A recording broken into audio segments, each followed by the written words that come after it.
তুমি তো তোমার কথা বলছো আরণ্যক, আমি আমাদের কথা বলছি। মানে আমিও যদি আগে জানতাম যে আমার শ্বশুরবাড়ির কোনো কাছের লোকের সাথে একটা বস্তির পরিবারের সম্পর্ক হতে চলেছে, তাহলে সিরিয়াসলি মানে আমিও এই বাড়িতে থাকার আগে 5 বার ভাবতাম। আমি গরিমার সাথে একদম একমত। দেখো, বিয়ে ঠিয়ে এই সমস্ত ভালো পরিবার, ভালো বংশ এইসব দেখেই হয়। শেষ পর্যন্ত বস্তির ছেলে, মানে বস্তির লোকজনের সাথে আমাদের রিলেশন হবে। বাহ, কি বলেছে রিলেশন হবে?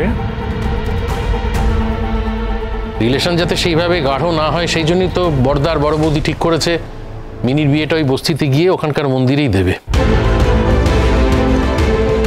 মিনি এই বাড়ির মেয়ে,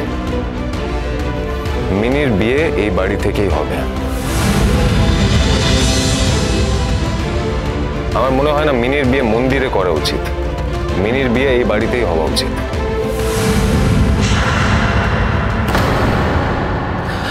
আচ্ছা, তুমি আমার একটা কথা বলো, তুমি তো আগে একটা সুন্দর জীবন কাটাতে, তারপরেও কিন্তু লোকে তোমার গায়ে কাদা ছিটিয়েছে, খারাপ খারাপ কথা বলেছে। লোকের মুখ তুমি বন্ধ করতে পারবে না রোশনাই। রোশনাই, আমরা প্রায় এসেই গেছি, ডক্টরের ক্লিনিকে যাব। আমার না তোমাকে গতকালই এখানে আনা উচিত ছিল, তুমি জেদ করলে, এলে না। দেখো তোমার শরীরে কি অবস্থা, বমি করছো, মাথা ঘুরছে।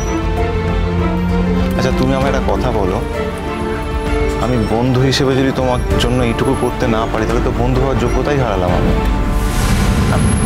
না আসলে আমার মনে হয় হয়তো খাওয়াটা হজম হয়নি, সেই জন্যই। সে ডক্টর দেখে নেবেন, ওটা নিয়ে তোমার অত ভাবতে হবে না। দেখো, তুমি সামনে একটা বড় কাজ করবে, আমি তোমাকে রেফার করেছি, এটা কাগজেও বেরোবে। এই সময় না তোমাকে ফিট থাকতে হবে, ওকে? অসুস্থ হলে চলবে না। আদিত্য স্যার, প্লিজ, আবার ডক্টরের ভিজিট নেওয়া নিয়ে তুমি বলো না যে তুমি ভিজিট দেবে। প্লিজ এভাবে আমাকে এম্বারেস করো না, ঠিক আছে? সব সব হিসাব করে রাখো, পরে দিয়ে দেবে, কেমন?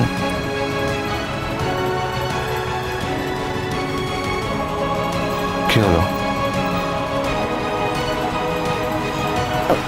না কিছু না, আমি এইটুকু করতে পারলে খুশি হতাম। রোশনাই, এক বন্ধুর জন্য আরেক বন্ধু যদি এইটুকু করতে পারে, সেও কিন্তু অনেকটা খুশি হতে পারে, এটাও তোমার ভাবা দরকার। এনিওয়ে, আমরা যে ডক্টরের কাছে যাব, উনি আমার পরিচিত, আমাকে ভালোবাসেন। আমার কোনো পরিচিত, আমার কোনো বন্ধু যদি ওনার কাছে যায়, তাহলে উনি কিন্তু ফিজ নেন না।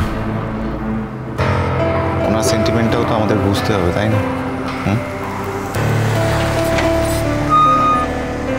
রোশনাই, আমরা এসে গেছি, চলো।